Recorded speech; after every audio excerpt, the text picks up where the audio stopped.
Hello everybody, I am Jedi Jack Penguin and welcome back to another LEGO Star Wars review. So today we're going to be looking at set number 75258, Anakin's Podracer 20th Anniversary Edition. This set includes 279 pieces for the price of $29.99 when it released on April 1st of 2019. Again, I just have to admire the 20th Anniversary LEGO Star Wars box art. It's stunning. I really wish that they could have done something like this for the 25th anniversary. Yes, I'm going to keep saying that in all of my videos because I just think that this box art is what we should have seen for the 25th anniversary of LEGO Star Wars with that original logo, and just the colors are really nice. Speaking of the backdrop, we get Tatooine, where Anakin's flying as Podracer. Very similar situation to the original set released back in 1999, which you can also see pictured from the backside as well as in the instruction manual.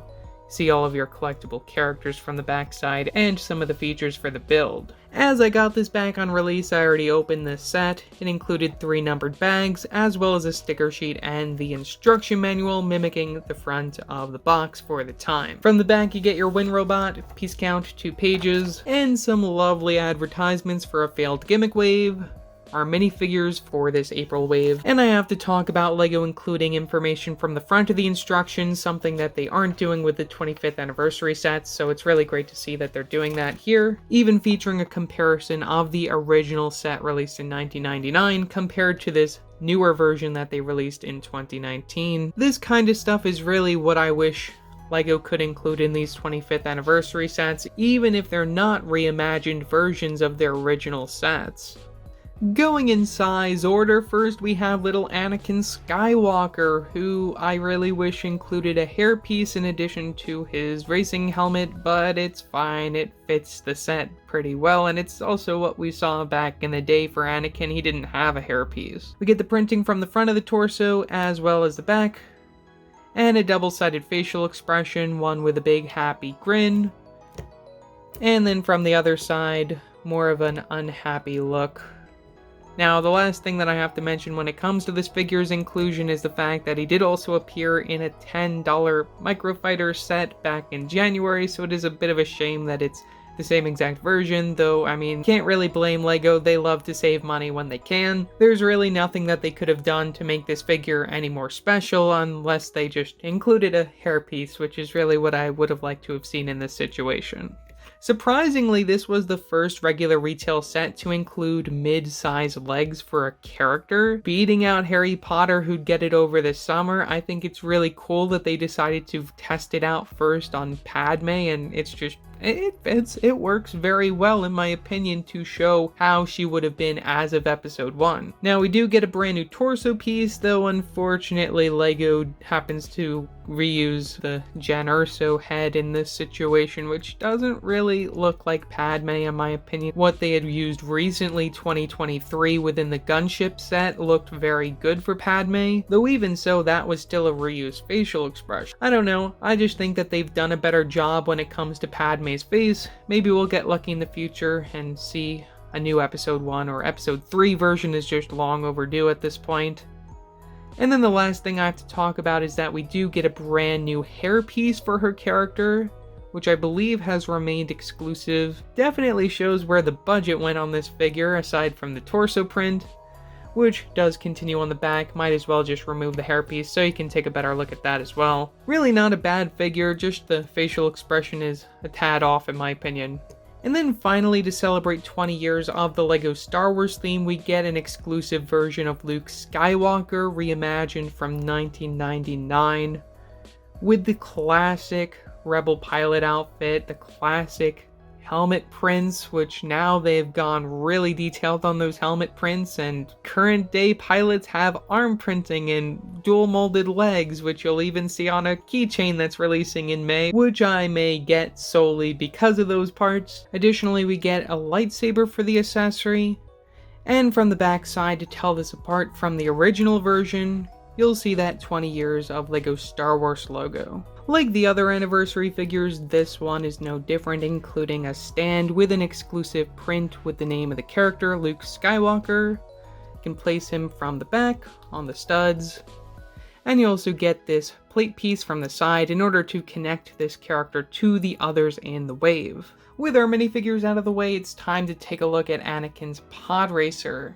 For sure, one of the things that I love the most about this set is the fact that it includes this handle from the very bottom, so you can just pretend to be racing it around, and I just think it's so much fun to just swoosh and just pretend that you're actually pod racing within this vehicle. It really makes me sad that we aren't getting a new pod race set. No, the diorama does not count. I really would love to see a minifigure scale pod race set that includes more than just Anakin and Sebulba's pod race modern day. I just think it'd be really cool to see something where you get maybe like 3 or 4 different other characters in addition to just getting Anakin and Sebulba. It just would be such a cool set, even though it would be a little expensive. I definitely think there's a market for a lot more prequel stuff nowadays, especially some of the more unique things would be really cool to see from LEGO Star Wars sometime in the future. That's just my opinion. Now back to the general design of this thing, we're gonna start with the cockpit area, which has a lot of stickers going on. You can see them from these tiles and slopes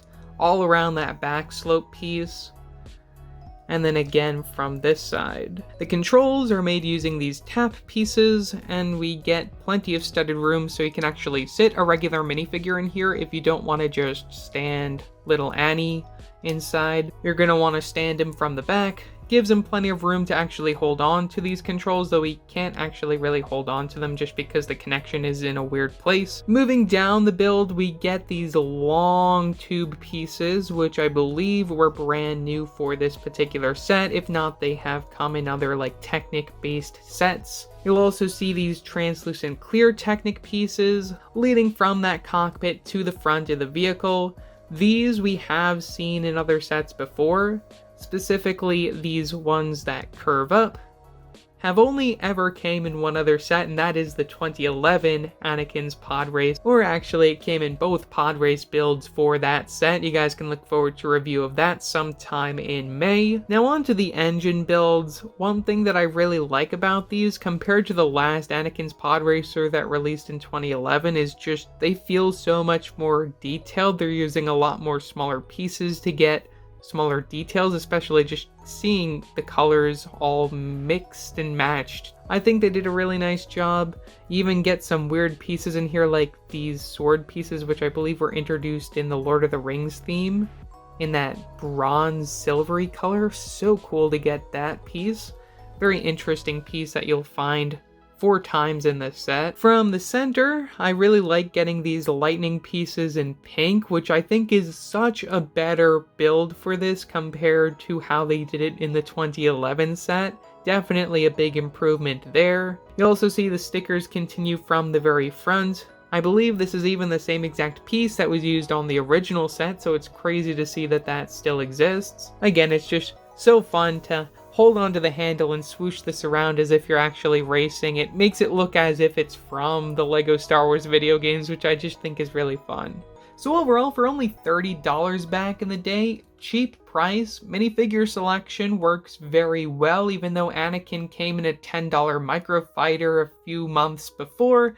I think that the figure selection in this set is really, really great, and even the anniversary figure is a good version of Luke, seeing we got a reimagined Tatooine version in a book a few years prior. The build for Anakin's Podracer, definitely improvement compared to 2011. I just think it's a really fun set. Love to swoosh this thing around. It just feels like a really fun playset, and I would really love to see LEGO make a big pod race set sometime in the future, or maybe even just a few different pod race sets that you can bring all together to have all the racers. I just think that would be a lot of fun, and this would have been the perfect year to do it for the 25th anniversary of The Phantom Menace, though unfortunately they decided to go the micro scale route. If you don't own Anakin's Podracer in any way, shape, or form, I definitely recommend getting this set if you can get it for a good price. I know a lot of these 20th anniversary LEGO Star Wars sets do go for quite a pretty penny on the aftermarket, especially if they're sealed, though if you plan on getting any of them, this is definitely the one I want to shout out as one of the best aside from the Slave One. So yeah, that's all that I have to say for this video. Leave your thoughts down in the comment section below what your thoughts are on this set. that. Also, don't forget to like and subscribe and hit that bell icon so you don't upload a new video.